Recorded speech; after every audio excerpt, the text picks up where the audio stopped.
Hey there, happy Tuesday. I hope your first day of workouts went really well. I've given everybody a couple minutes to hop on. I know it's the first call, so sometimes stuff that comes up, but if you guys are having any questions or any trouble getting into Zoom, it will be the same meeting link every week. If you're using it from your computer or your phone, you will have to download the application. So do note you have to download it to get started, but I am going to chat a little bit.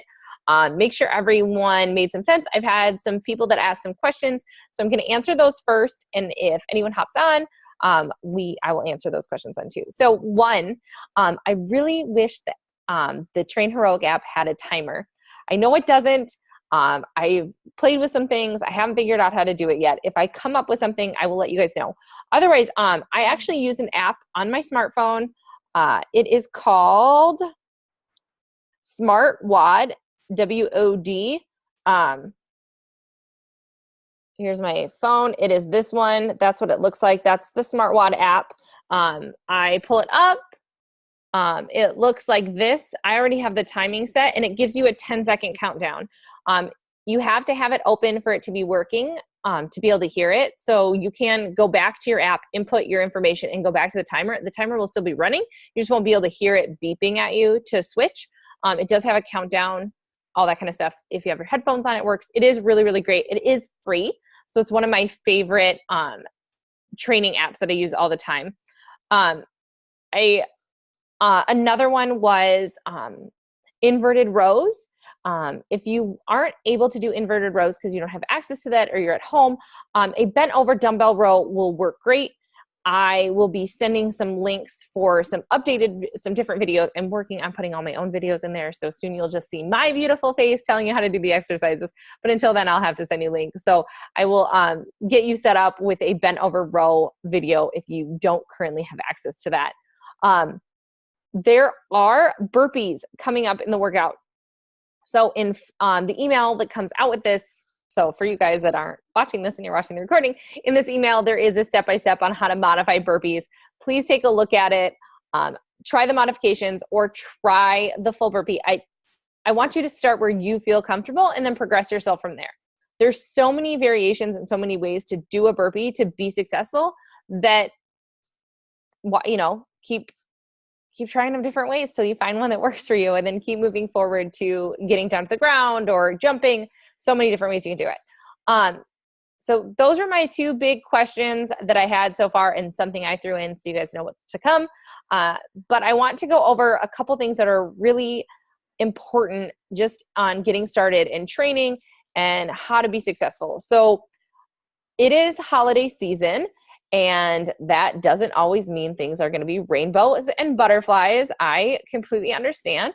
And we don't want to miss out on all of our favorite things, favorite treats, just because it is holiday season. So I am going to go over some of my favorite holiday tips for you to be successful. So tip number one, get your movement in. So getting your 3 workouts in a week is great, but I'd love to see some additional movement in there. So you can do yoga, you could go for a walk, you could take the stairs instead of the elevator or escalator. Just think about extra ways to get some movement in. I know that it's really hectic and we're really busy, but I've just seen this time of year when people are moving and doing all this stuff to take care of themselves, they feel a lot better, especially when the treats come along. We're not eating as many, maybe we're not eating them at all, or we're enjoying them and we're not feeling guilty because we are taking care of ourselves. So focus on taking care of yourself. Next, it is like coffee crazy season. So maybe you're drinking a cup of coffee in the morning and then you're getting another one when you get to work. As the day goes on, you notice like, oh crud, I've had maybe 4 or more cups of coffee. So one of my favorite tips is to swap out your coffee for some tea. So I know maybe it's cold where you're at and you're looking for something to have to keep you warm. Tea is going to be a great option. Chamomile, peppermint, dandelion, like there are so many different options. Traditional medicinals is one of my favorite coffee or teas. Sorry, one of my favorite teas. Also, Herbal Element has a bunch of teas, and they have a herbal coffee, which is spectacular. If you're into coffee and you're looking for like a replacement, you can put creamer in it.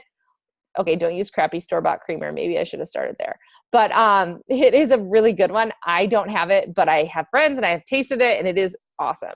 I don't have a coffee problem. I drink one a day, so I'm not giving it up. Number 3, take your vitamins. This time of year, if you are living north of the equator, like in the United States, getting vitamin D is not happening just from being outside in the sun. And if you're in Minnesota, there is no sun. So I don't even remember the last time I was like, oh, it's so sunny today. So getting some vitamin D is ideal. I love liquid vitamin D. I just think your body absorbs it a lot quicker, a lot better. It is going to be it's like a feel-good hormone. It's going to make a lot of processes in your body feel good. So I highly recommend taking a vitamin D, potentially a B vitamin, another one that makes you feel good. Those are like the big 2 that I would say that just across the board, everyone probably could use them this time of year, especially if you're feeling kind of like down in the dumps, kind of tired, drained all the time, all that kind of stuff. Number 4, prioritize your sleep, especially between 10 a.m. or 10 p.m. and 2 a.m. That is when your body is doing a lot of its detoxing and processes, and it needs to be slowing down. So it's really important that we're sleeping during those times. I always like to say like 7 or 8 hours in your bed. That doesn't necessarily mean you need to be sleeping when you're getting the 7 to 8 hours, but definitely getting some self-care in there. So sleeping between 10 and 2, I know maybe you're a night owl and it's hard to get to sleep before 10, but work on trying to get into your bed before 10 p.m. Get your body into that natural rhythm of slowing down and relaxing. I hope those tips help you guys.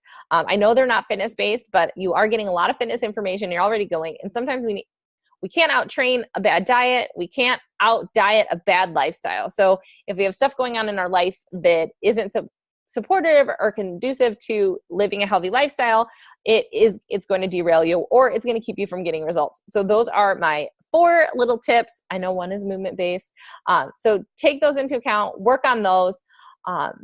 Since I don't have anyone on, I'm not going to keep chatting because that was all I really had planned, and I figured I would answer questions, whatever you guys had. So this call is recorded. It will be sent out in email. I don't even know why I'm saying this. You guys are all going to get it in email on Thursday morning. If you guys have any questions or need anything from me, feel free to email me. I am here to support you, answer any of your questions. And that is all. I hope you guys have a great day. Good luck. Enjoy workout number 2. Bye, guys.